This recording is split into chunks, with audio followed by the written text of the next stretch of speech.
سحری کے ٹائم ختم ہونے کا علم جب گھڑی سے، ٹی وی سے، ریڈیو سے یا اذان سے پتہ چل جائے تو اس وقت فوراً کھانا پینا جو ہے روک دینا چاہیے۔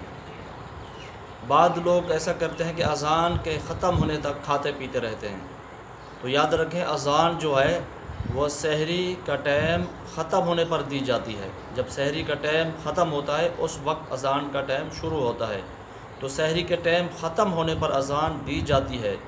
اگر کوئی شخص اذان کے ختم ہونے تک کھاتا رہا، بعض اوقات اذان کے ختم ہونے میں 3-4 منٹ لگ جاتے ہیں، تو اگر کوئی شخص اذان کے ختم ہونے تک کھاتا پیتا رہا تو یاد رکھیں اس کا روزہ فاسد ہو جائے گا۔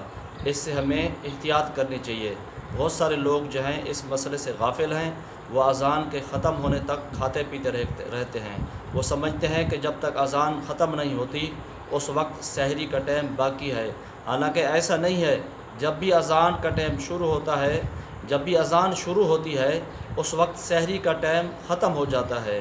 سحری کا ٹائم ختم ہونے پر ہی اذان کا ٹائم جو ہے شروع ہوتا ہے۔ جب اذان دینا شروع ہو گیا مؤذن تو آپ سمجھ لیں اس وقت سحری کا ٹائم ختم ہو گیا، کھانے پینے کا ٹائم ختم ہو گیا۔ اب آپ یہ نہیں کہہ سکتے کہ جب تک اذان جاری ہے ہم کھاتے پیتے رہیں۔ اگر کوئی ایسا کرے گا کہ اذان کے ختم ہونے تک کھاتا پیتا رہے گا تو اس صورت میں اس کا روزہ جو ہے فاسد ہو جائے گا۔